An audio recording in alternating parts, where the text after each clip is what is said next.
Probably, yeah.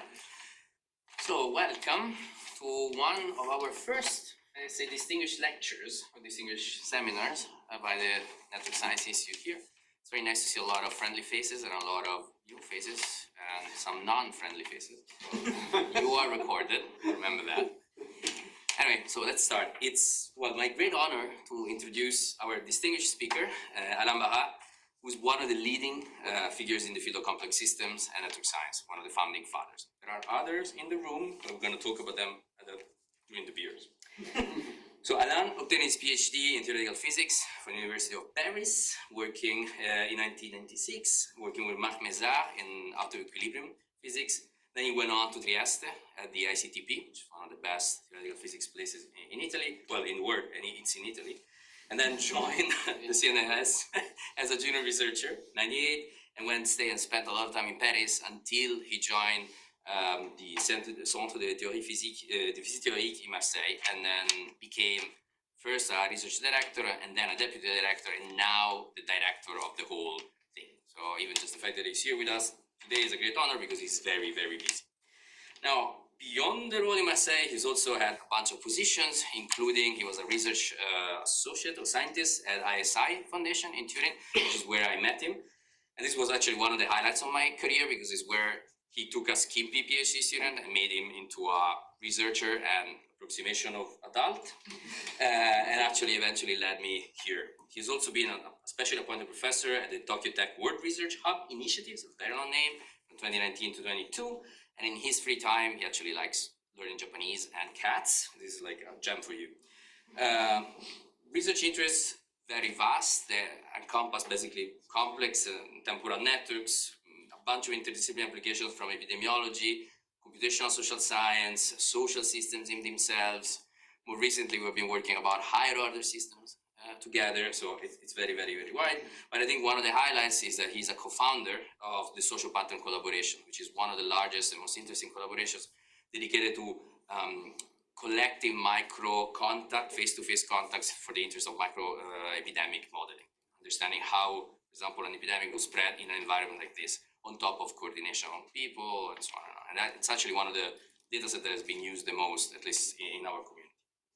He's made large contribution, more than 150 scientific publications, and he has written, co-authored the book, Dynamical Processes on Complex Networks, which I assume everybody in this room has read, and if you have not, go read it now, and that's basically one of the foundational texts in the field. I discovered doing my research before this that he also has won a bunch of prizes, awards that I didn't know about, particularly the Paul Langevin Prize from the French Physical Society, but then there is in 2009, but there is another one which I love, which is Jeune Chercheur from the Festival de Science and de Sciences et Technologies in Marseille, 2011. So young researcher in 2011.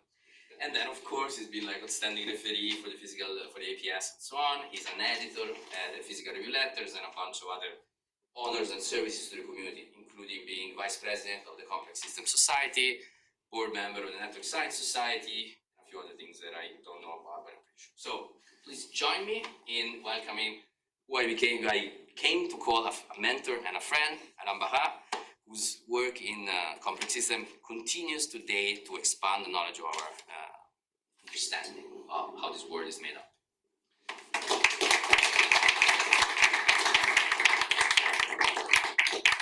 Thank you so much for the introduction. I'd say now we can go and have a beer. And yeah, so actually, in fact, I have become 1 year ago director of this laboratory in Marseille. And actually being here is for me a fantastic opportunity because I'm a bit remote from usual bureaucracy and hassles, and I can enjoy scientific discussions, and that's really so a fantastic week to in this first. It's probably my best week in the last few months. So today, indeed, I want to talk to you about a bunch of research that we've developed with, of course, a number of other researchers, of colleagues, postdocs, and students over the last years.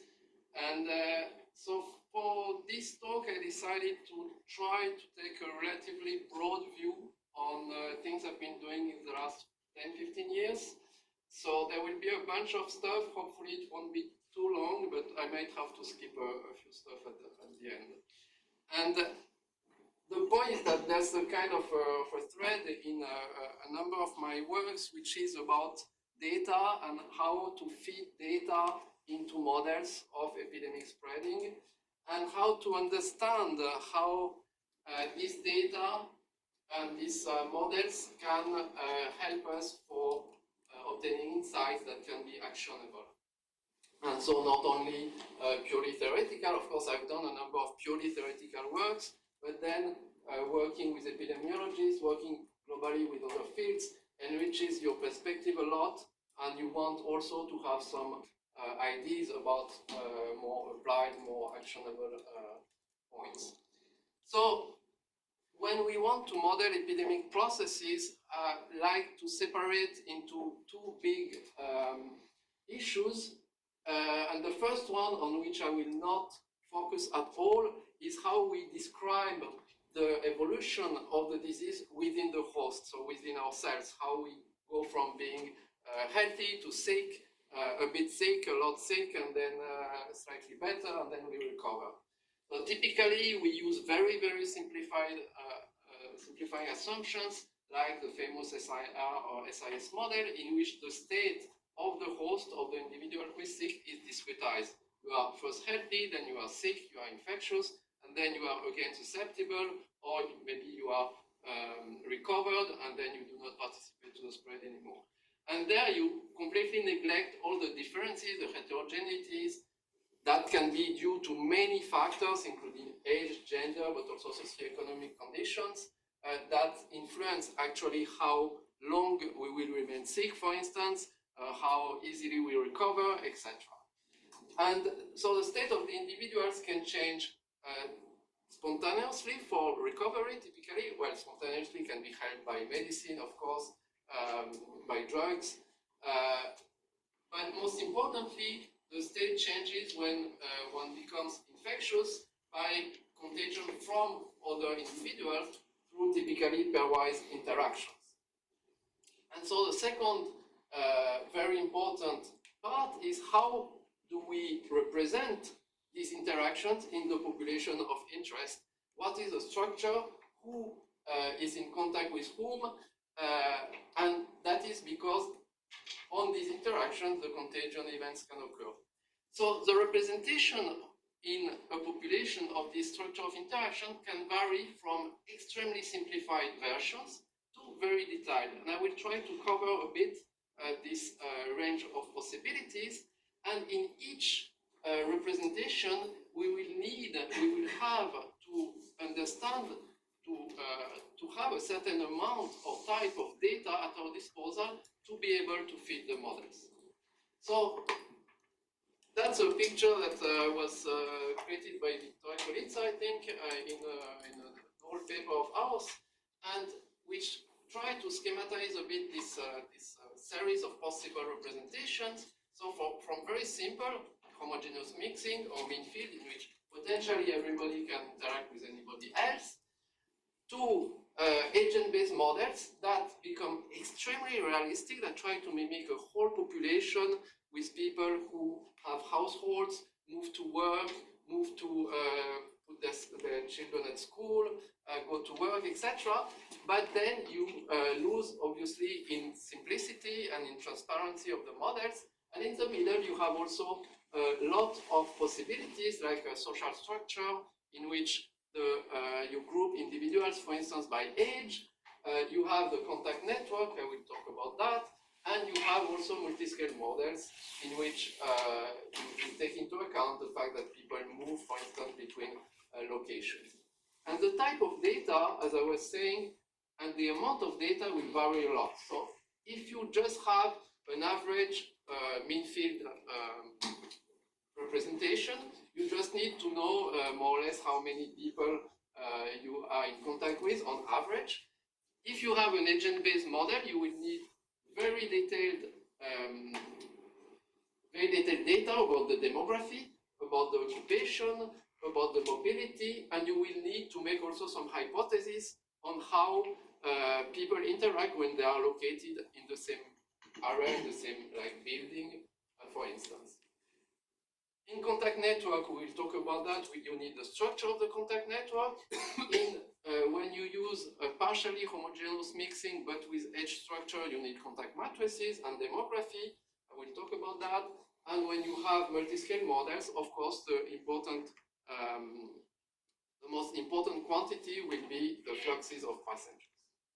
So let me review a bit. And of course, each type of modeling will actually correspond to a certain scale at which we try to see and understand the propagation.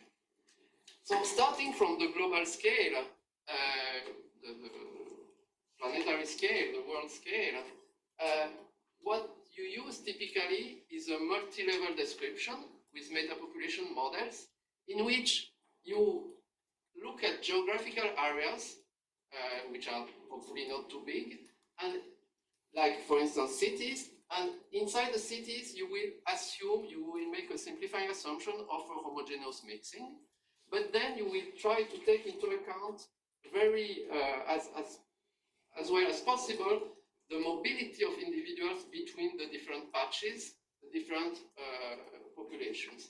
So the data you will need there will be the city populations, how many individuals you have in each geographical areas, and you will need the fluxes of passengers between these geographical areas.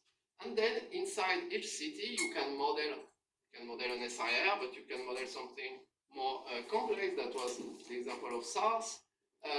And you do this modelization in which people interact in a city, then they travel and they can bring the disease to another city.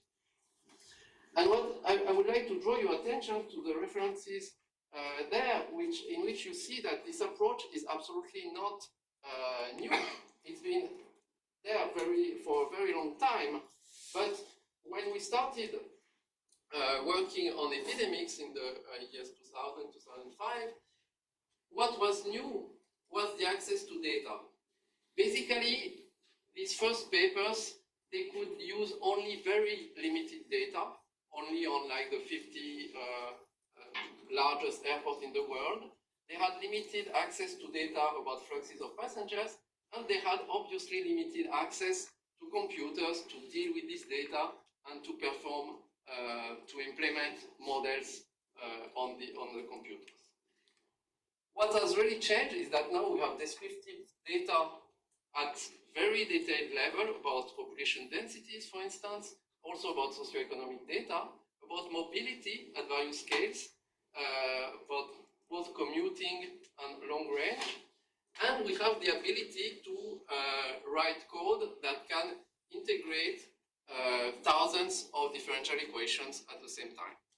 So we, at that time, we built first a very simplified model with Marc Barthelemy, Vittorio Accolizza, and Alessandro Vespignani, to show first that it was possible to show how data could allow us to bring forward this kind of modeling.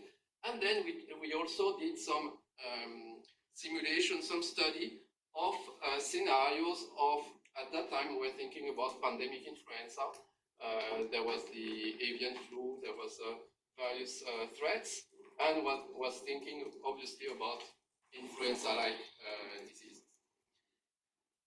And then, and probably you all know that, Alessandro Vespignani and Vittorio Accolizza pushed this already much further with their respective teams and developed this global epidemic mobility model in which they go to a much more detailed, fine-grained resolution of the population, of the mobility, both short range and long range, and they have developed this very impressive simulation tool and framework that was used in various cases. It was used during H1N1, it was used during the Zika, it was used during Ebola, and obviously, recently it was used also during the COVID pandemic, in which it helped, for instance, understand not only the risk of importation in early 2020, the risk of importation to Europe, but it also helped understand very soon,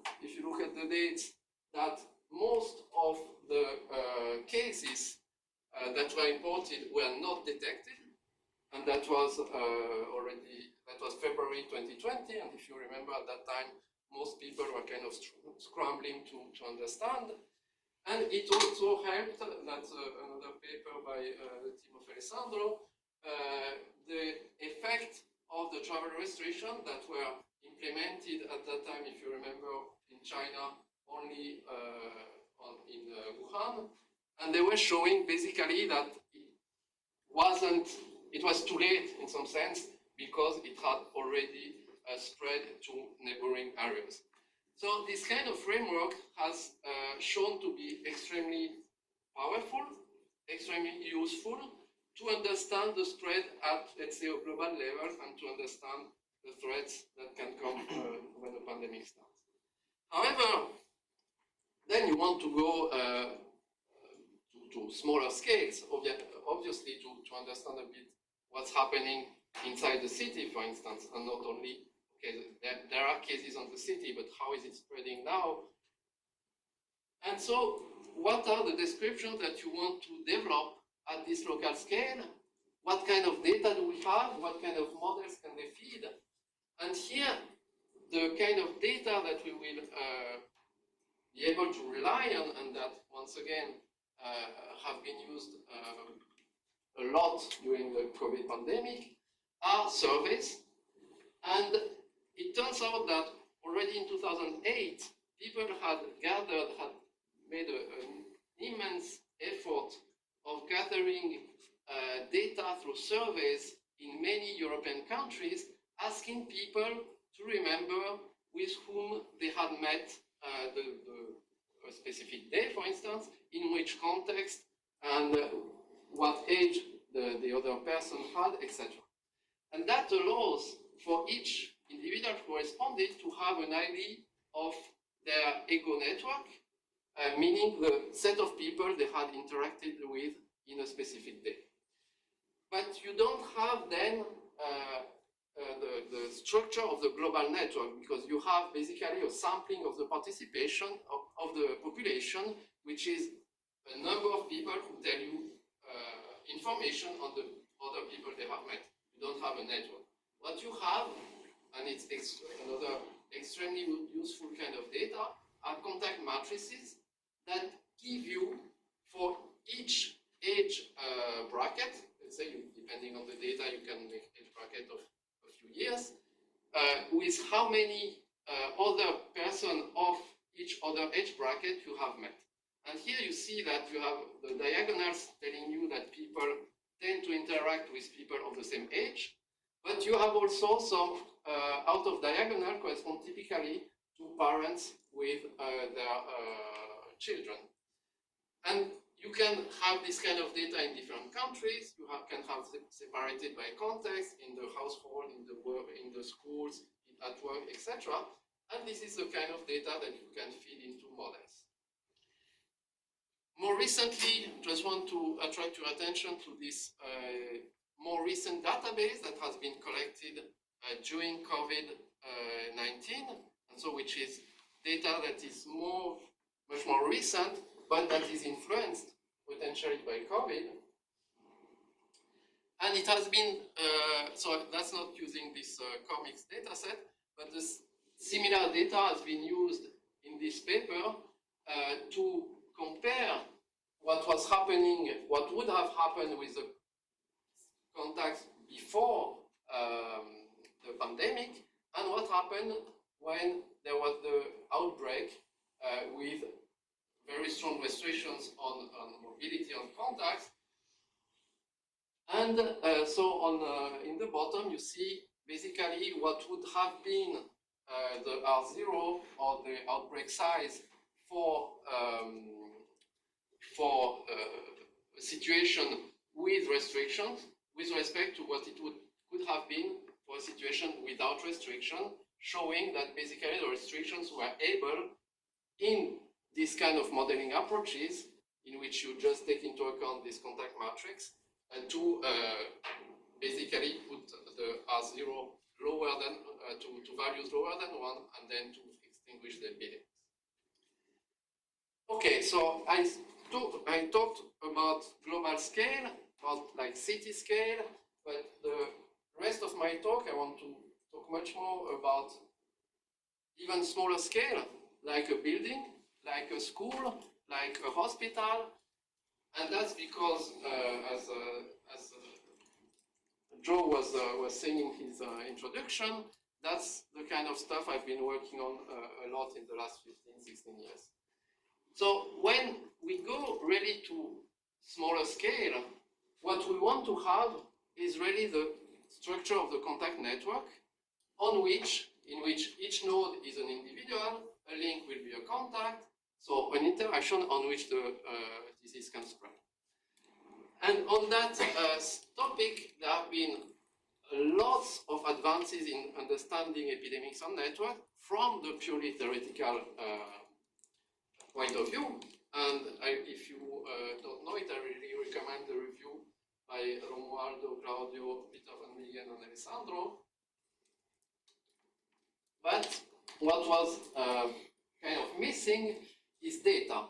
And you see this, this paper, I don't remember when it was, 2015, but it was still saying, okay, measuring contact networks is actually very challenging. And indeed it is. What I've talked to you about was using surveys. But as I said, with surveys you get a set of ego networks. Even if you ask the names, typically it will not be the name of other people who participated. So you can obtain contact matrices, which are once again extremely useful. With data from cellular phones, there also typically you can get an idea of collocation of people. You can say they were in the same area. Also with apps like Foursquare or things like that, you can say, okay, those people were in the same building at the same time, but then you need hypotheses about did they actually meet. So what can you do? Develop sensors and use sensors to get really to detect the proximity of people who are wearing these sensors. An obvious limitation is that then you don't get the contacts with people who do not wear the sensors. Okay? It's just within a close population.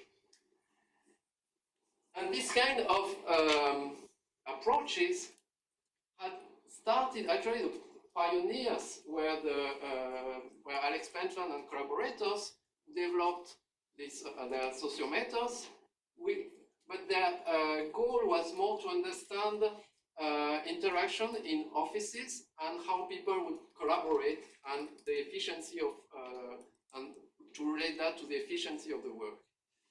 Other projects have used Bluetooth between sensors or developed various types of modes or sensors in the context of schools, in the context of hospitals, or even in using smartphones in a university.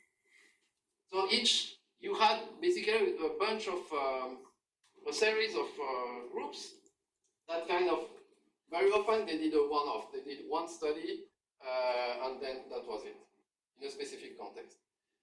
So what we did with sociopatterns was, where we started in 2008, was to say, okay, we would like to obtain data that we can obtain relatively easily and that we can deploy in many contexts, because we don't want only to do one shot in like one school or one scientific conference. And this effort was led by Jean-François Pinton, who was at that time at the École Normale in Lyon, Xiao Katuto, who probably you all know, who is the scientific director of ISI Foundation, and Wouter van den Broek, who was a postdoc at ISI at that time. And by the way, all this came from drinking beers with Jean-François. So it's useful to have a beer with colleagues, especially if they are not from your lab and they are doing slightly different things, but you still have a common language. And so we devised, actually, so we used the sensors that were already existing, but that Chiron managed to reprogram completely, and that are based basically on the emission of radio frequency packets at very low power, which allows to detect the contacts only when people were facing each other at 1 to 2 meters. And that was, and those sensors, I don't have them here, but they are very small, so you can wear them with like a conference badge, for instance. You can forget that you are wearing it, which is a good thing, and they don't cost too much. So we started deploying that in different contexts, and I will just want to give 2 examples of the data. For instance, that was data in a hospital in Rome, where, so it's a ward, it's a children's hospital, meaning that the patients are all children and they all have a parent, caregiver. And you have the nurses, you have the doctors, and one sees very easily that the nurses, that's not a big surprise, it had been seen by other studies before. The nurses are the ones who are really in contact with everyone, a lot in contact with each other, but also with all the different categories. While the doctors, they don't see the patient that much. And then you have a structure where each caregiver sees typically their children and not the other patients, which is good because you don't want the patients to risk to infect each other. So the doctors were actually quite happy to see that.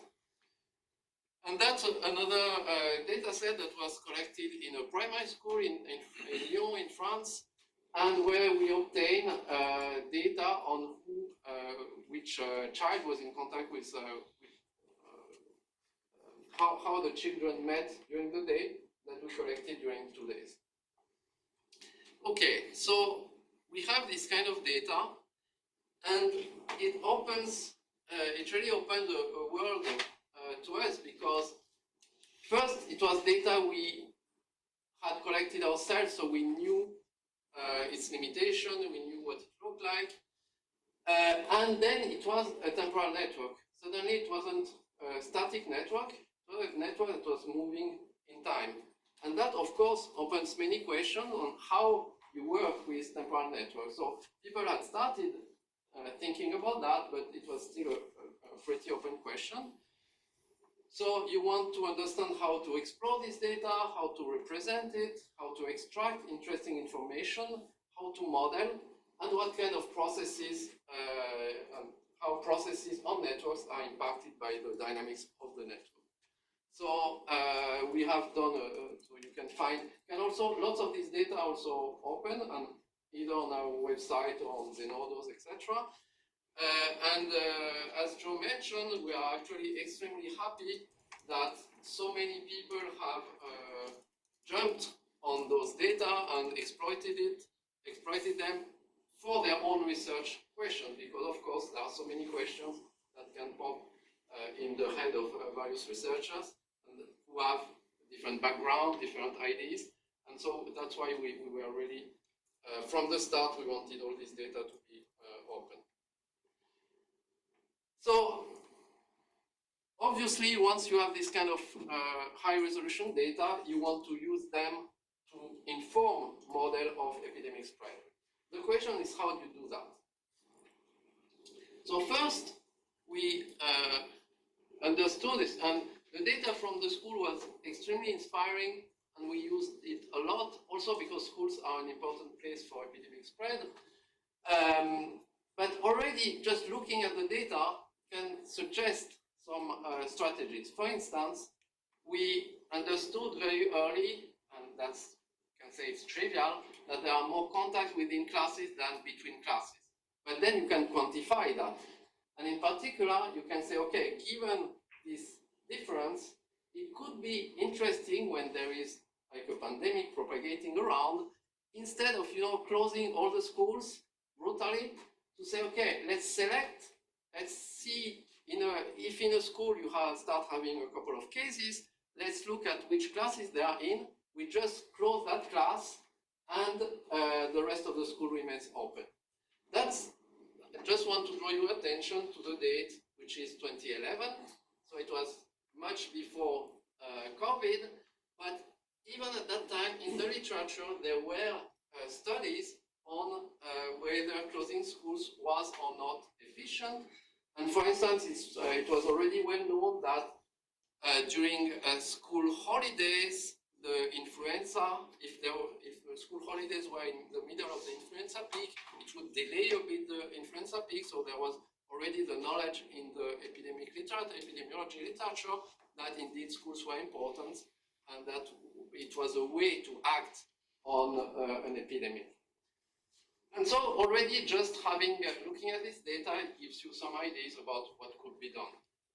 And in fact, at that time, so we acted on that by building a model in which we simulated basically a hypothetical scenario for an influenza pandemic. And we said, okay, let's look at what happens if I fully close the school with respect to if I close only those classes where I detect cases.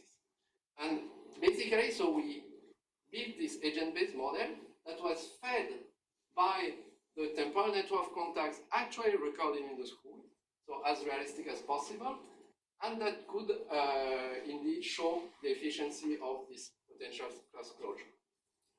Obviously, when COVID arrived, the question emerged again, because if you remember, when COVID arrived, so I don't know which countries you are from, but in France and in many other countries, one of the first measures was to close the schools, okay? Not only to, so in France, if I remember correctly, they closed the school first, and then 1 week afterward, they closed everything. But that was really one of the first response.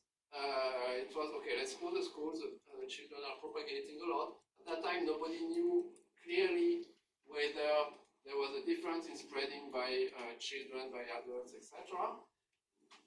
But obviously, everybody understood quite fast that it had a lot of negative consequences. I won't go into that. I'm not specialist, but it's just obvious. And so the question came: how do we keep the schools open to maintain education while still containing or limiting transmission? And there were, depending on countries, depending on the period, there were many, many different protocols put in place. Of course, masking, improving hand hygiene, improving ventilation, and closing classes or schools when there were 1, 2, 3 cases detected. It varied, I mean, at least in France, it varied a lot depending on the mood of the minister, basically. And there was no clear evaluation of all these strategies, right? I mean, it was, okay, let's do that and see what happens. So modeling can help here, and that's what we try to do.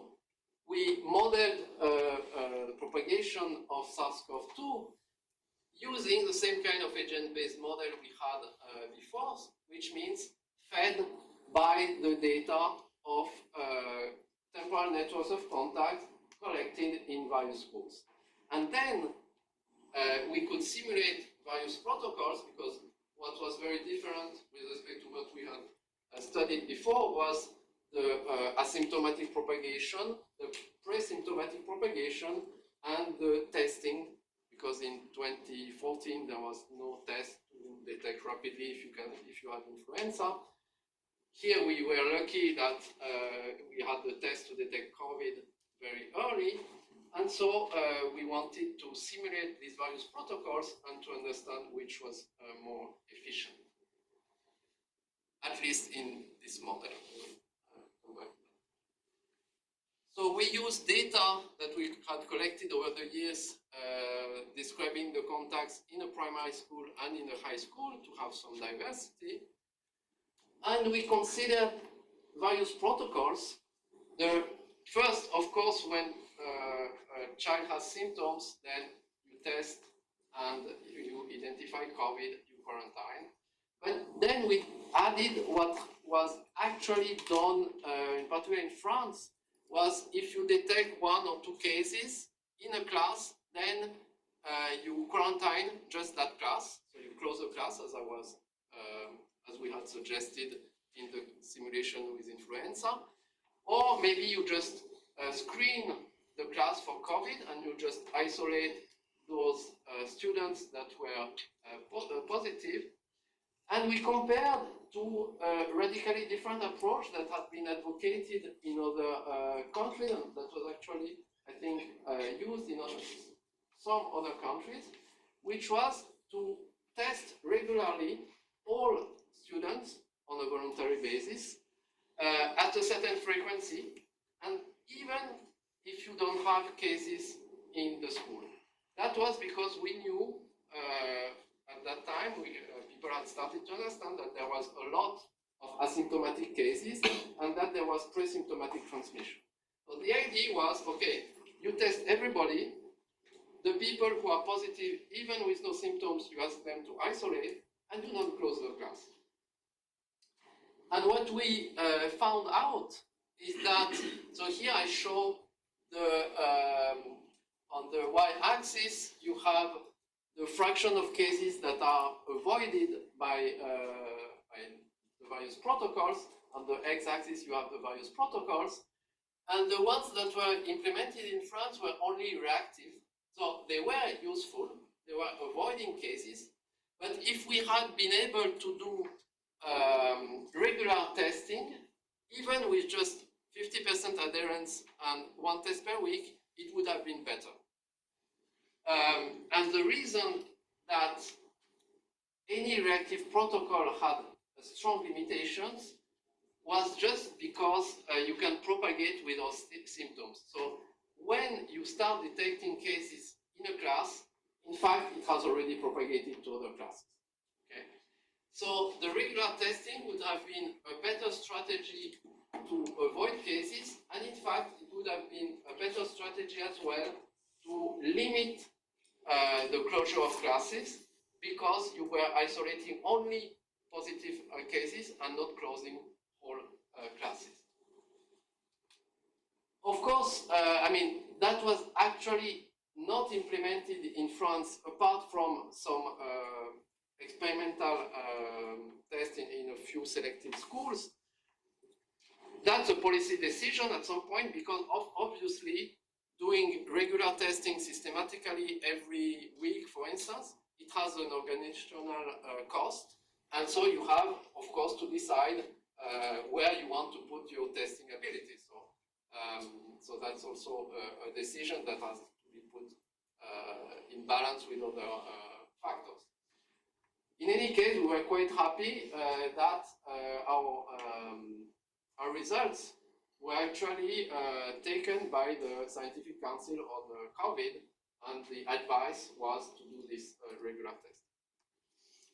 Now, after doing these studies, I wanted to take a step back, because what did we do?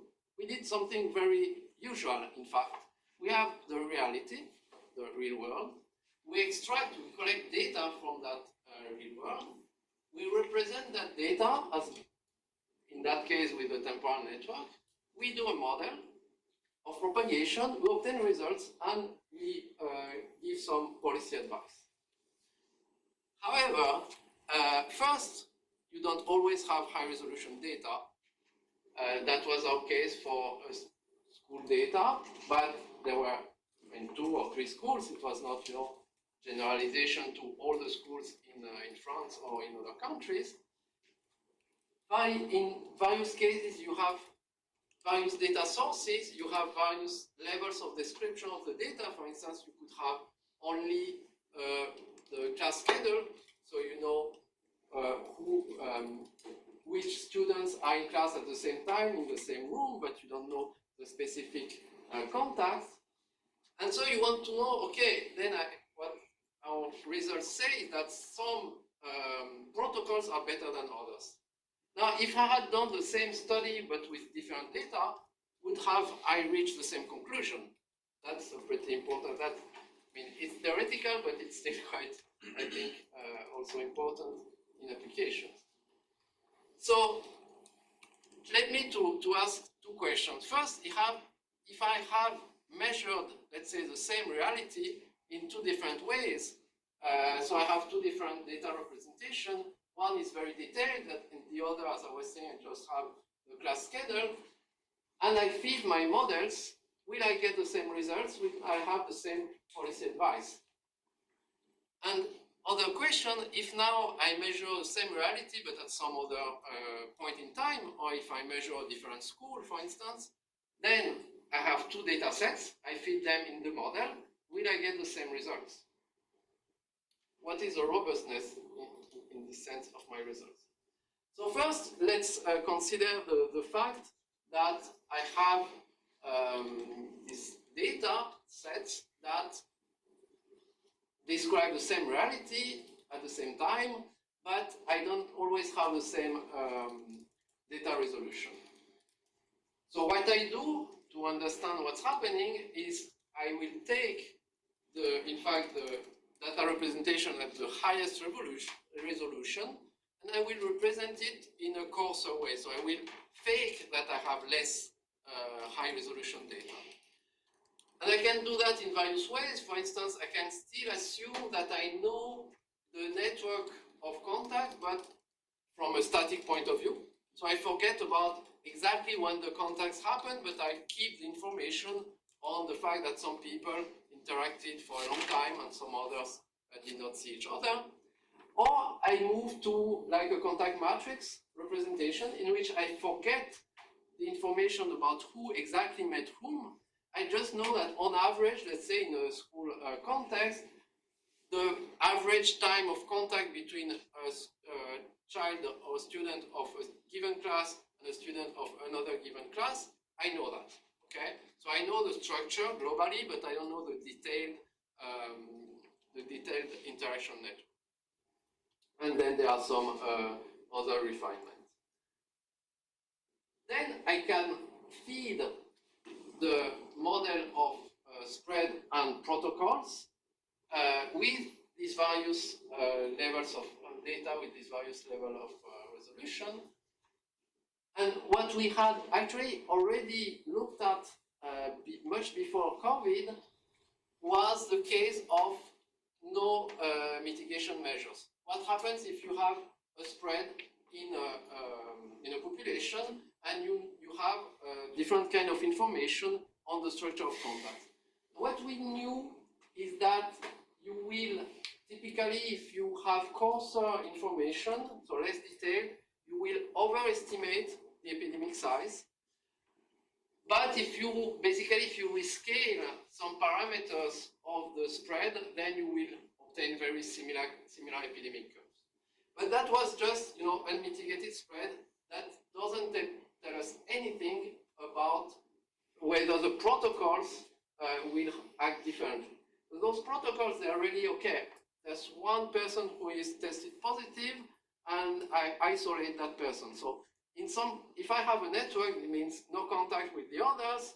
If I have just a matrix of average contacts, maybe it's much less important. So maybe other protocols will work better. Who knows?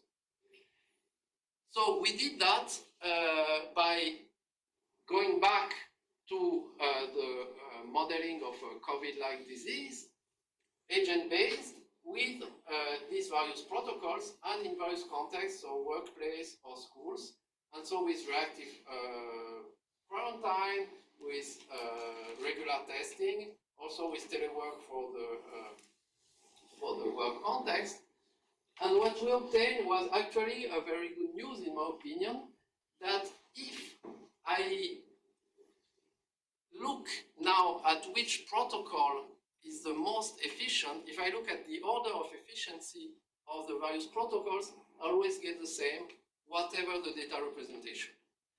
So it means that, on the other hand, there are differences in how efficient those protocols are. If I want a specific number, then it's much less, so it's more dependent on the kind of data I'm using. But if I just want to know what is the best strategy, then I'm safe. So that's, in my opinion, a good news. And it gives, let's say, some confidence to the step, which is very delicate, of translation of numerical results into policy recommendation. Of course, there is still a limitation. For instance, if let's say the policymakers tell you, I want a protocol that lowers at least 20% the epidemic size, and if I do the simulation, I get 19, maybe I'm not sure it's over 20, or I got 21, sorry. I'm not totally sure it's not, in fact, 19 if I had different data. So one has to introduce, to take into account the uncertainty, and maybe to try to convey this message. But at least which protocol is the best did not change.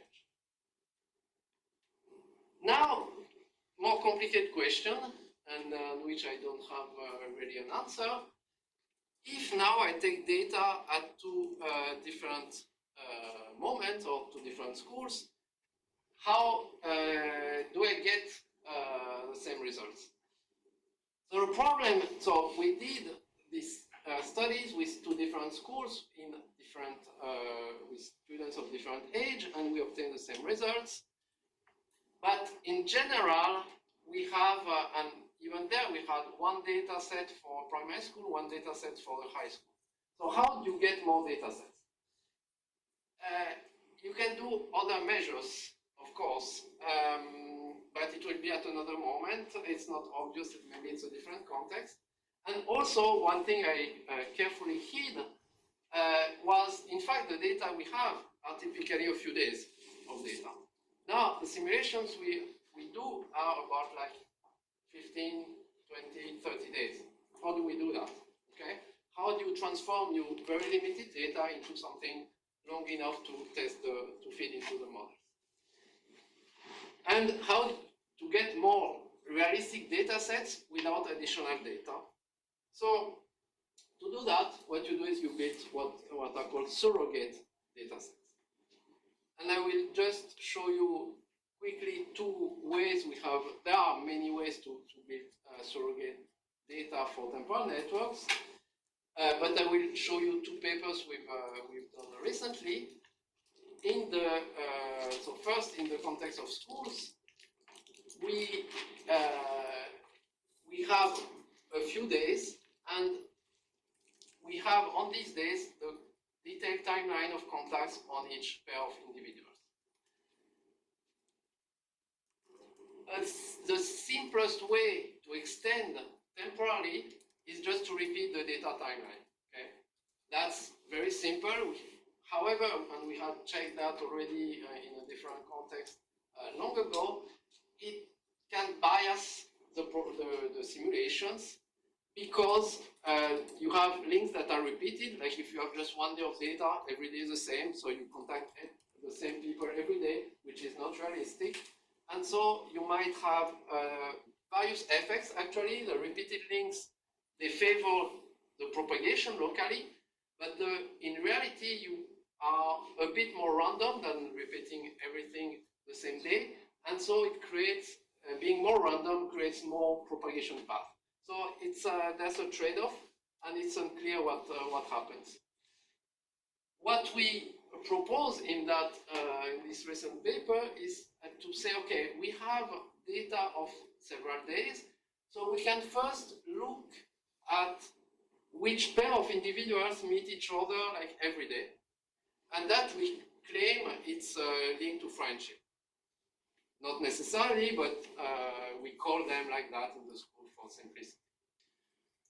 Then we built synthetic data in which we put a certain fraction of those friendship links to be repeated, and then we add other links a bit more at random, but in a way, let's say, to respect the statistics of contacts between classes.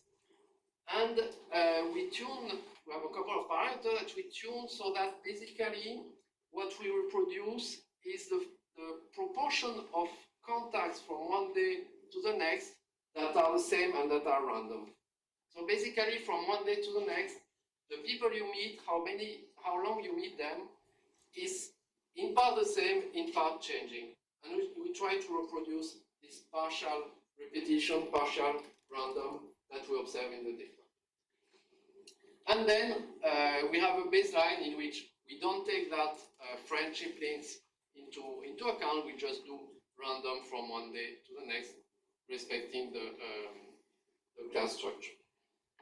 So we have like 4 days of contact, and we built synthetic weeks on which we can simulate the disease as long as we want. What we obtain, and just to illustrate, is that when we repeat the data, so it's this plot, so that are the distribution of epidemic sizes. Basically, if we repeat the data, we have a small probability of small outbreaks, so basically we favor the propagation. And in the 2 other cases, we have something quite similar. We have small differences. I won't go into the detail, but what's important, I would say, is that if we look now at the spreading patterns in the population, obviously, depending on the way we use the data, we build this data, at the individual level, we will have differences. But let's be honest, spreading patterns at the individual level in a school, anyway, if you want to simulate a different school, the identity of individual is not the same. So what might be more interesting is, do we have the same spreading patterns at the class level? So which class will be infected first, second, etc. And that is very robust, basically whatever repetition or more involved surrogate data building method we use. So that's pretty robust. Another way, which is totally, I would say, not perpendicular, but it's very, very different inspiration to build surrogate data. Just want to mention it because we just got it accepted. Is you take whatever temporal network and you want to build another temporal network that is similar. And in similar, we mean similar statistics of whatever thing you measure, whatever property you measure. And if you simulate dynamical processes, spreading, but not only, maybe opinion dynamics, etc., on the original and the surrogate, you obtain similar results. And to do that, we used a method put forward by Giulia Cencetti, which is to basically decompose your temporal network into small building blocks, which are called egocentric motifs, which basically tell you for each individual what is its neighborhood for a small time, for a short time. And then you have your initial temporal network. It's like you unmount it, and you have lots of pieces, and then you put them back together, trying to respect a certain number of features. And if you do that, basically you can obtain surrogate temporal networks of any duration, because you can continue building, gluing together and expanding in time. And potentially, we are working on that. You can even do that and expand your data set to represent a population which would have similar contact patterns, but of a different size.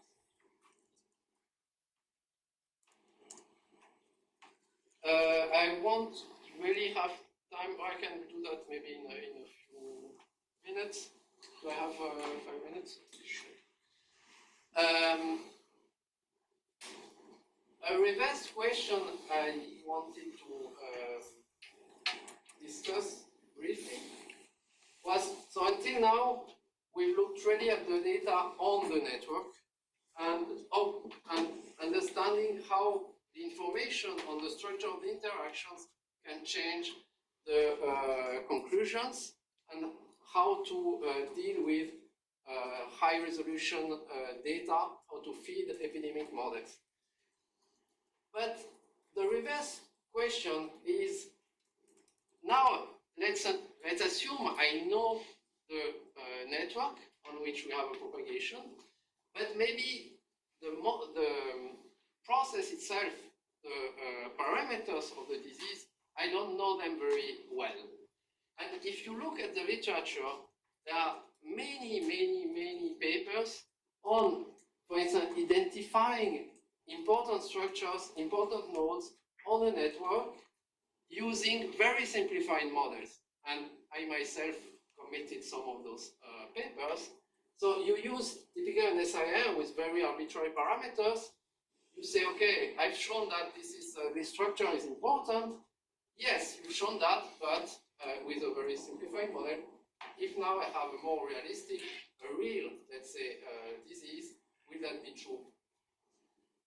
And to investigate that, we looked at the propagation patterns of a disease on a network that is defined basically as a matrix Cij, which is just the probability that in my numerical simulation, node I will infect node J. I can use many different, I can take a network and I can use many different models with many different parameters and build these infection patterns. And then I can look, say, okay, are those patterns similar or different depending on the disease parameter? Well, usually you ask the opposite. You ask, what are the properties of the network that change the infection parameters? So now I have a given network. I do many different, I use many different models. And what we obtain, so here we have a bunch of models starting from SIR. I'm going to Markovian, non-Markovian processes, a COVID-like model. They all unfold on very different time scales, but we obtain that the propagation patterns are extremely similar. They still depend a bit on R0, but not too much. And that is also very reassuring, because if you look with, if you use very simple contagion models, very simplistic, you can still understand which structures will be important in a much more complicated spread. So in that paper, we've done that also with complex contagion. We've done much more, but I just wanted to put that here. And finally, I want to end with a short perspective, which in my opinion is one, extremely important and will grow a lot in the next years, which is to take into account the changes in behavior that are induced by the spread of the disease itself. And the question here is really about data, because the idea that because there's something spreading around, you will change your behavior has been there for ages. But most of the models which have been developed were based on extremely strong hypotheses, because we don't have data basically on how people will react, both in changing their contact network, in adopting protective behavior, etc. And that is currently evolving in terms of not having data. Thanks, for instance, to the comic survey I was mentioning before, we start having data not only on the contact patterns of individuals during different periods of the COVID propagation, so with various levels of restrictions, but also we have data on the perception of risk by individuals and its link with contacts. So it means it's possible to divide the population not only along the age dimension, but also along the perceived risk with respect to the disease. So you can say, for instance, in the group of people who are between 20 and 29 years old, there is a fraction that considers they have a strong risk, low risk, etc. And then you create generalized contact matrices that give you the number of contacts, the average number of contacts between different groups, and you can feed that to a model. And here I don't want to enter into the details. What I want to show is that we have a model in which we can add, we can introduce data linked to behavior and risk perception, but we still have to make a lot of hypotheses about how the behavior is changed, because not only of the risk perception, but about the evolution of the epidemic. And for instance, here we made the hypothesis that people are more likely to reduce their contacts if there are a lot of people in the hospitals, and they are more inclined to relax their behavior if there are more people who are vaccinated in the population. So, relatively simple hypothesis, reasonable hypothesis, but on which we don't have data. And I don't want, once again, to show you any results on that. I just want to say that this model is still only partially data-driven, and it still has a very strong hypothesis, which means that we really need more data, which actually, in my opinion, needs to be addressed both at the large scale by surveys, in anonymous surveys, where you obtain statistics at the large scale, but also we need probably to interview people to understand better how they react to changing in the environment, in the spread of epidemics, in the information about the spread of epidemic, etc.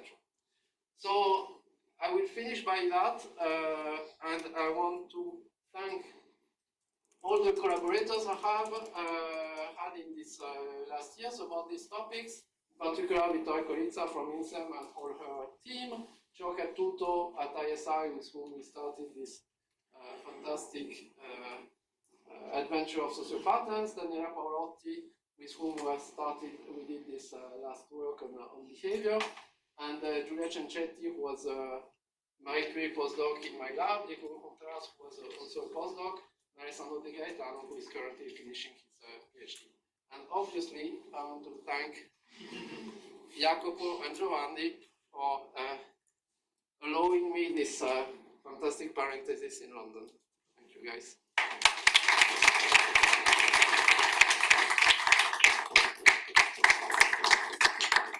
I must say that Jacopo did all the heavy lifting for this.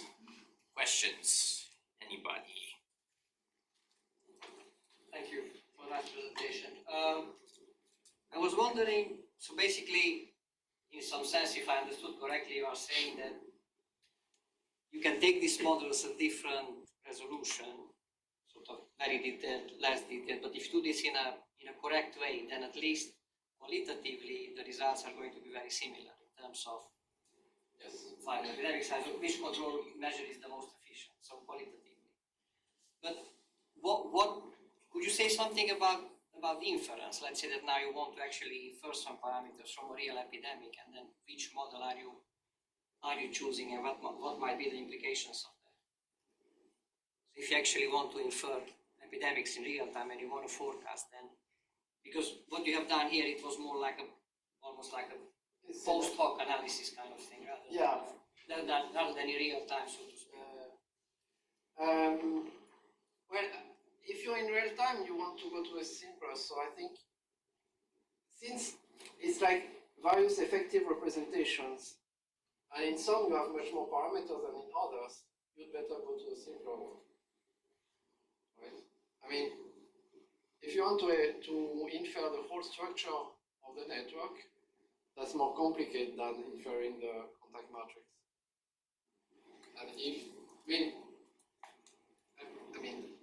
And I've grown up with networks, but in fact, during the COVID crisis, people were using contact matrices, not networks. Networks, and you don't have information on the contacts. On the other hand, more recently, the work by Vittoria and her team that she showed me on Mpox, they're using network concepts. Because here probably you really need that, because you have very heterogeneous degrees. So it might depend on the specific question. For instance, there are purely network effects cannot be seen by contact matrices. Now, do we have a population where you have very strong heterogeneity or not? In a school, you don't. In an office, you have heterogeneity in the time spent, but it's still pretty dense locally. So the representation by contact matrix is not that bad in a certain number of contexts. So it's probably, those results are probably not as general as I pretended them to be.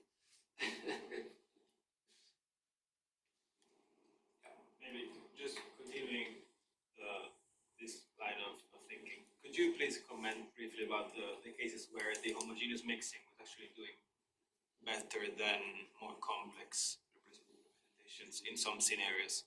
I couldn't really very fast on that one. I think it was for the primary school data. So no, it's not doing better. Oh, here. No. No, before.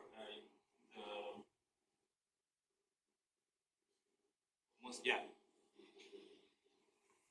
No, homogeneous mixing is not doing better. It's telling you,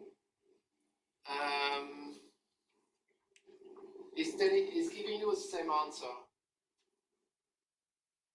than the others.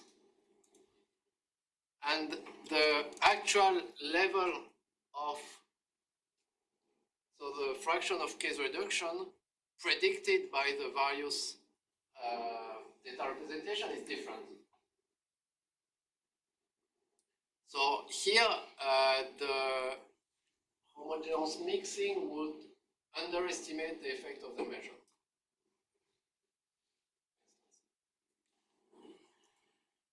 But in some sense, we don't have a ground truth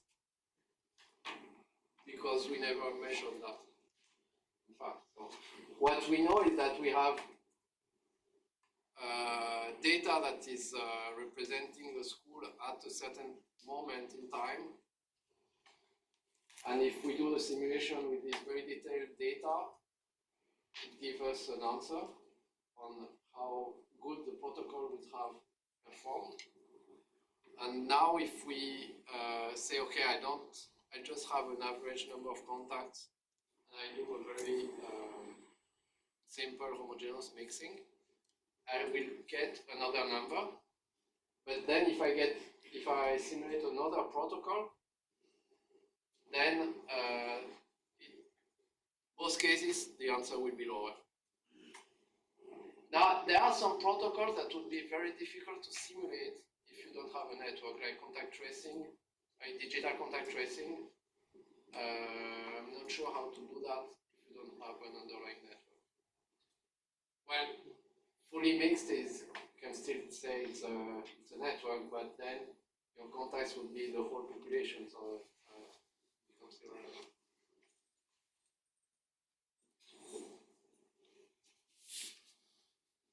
Any other question? Yes. Could you just speak a little bit more on, at the very end when you're talking about the behavioral aspects of this, could you just speak a bit more on, what would the ideal data set look like? Like, especially being post-pandemic now, right?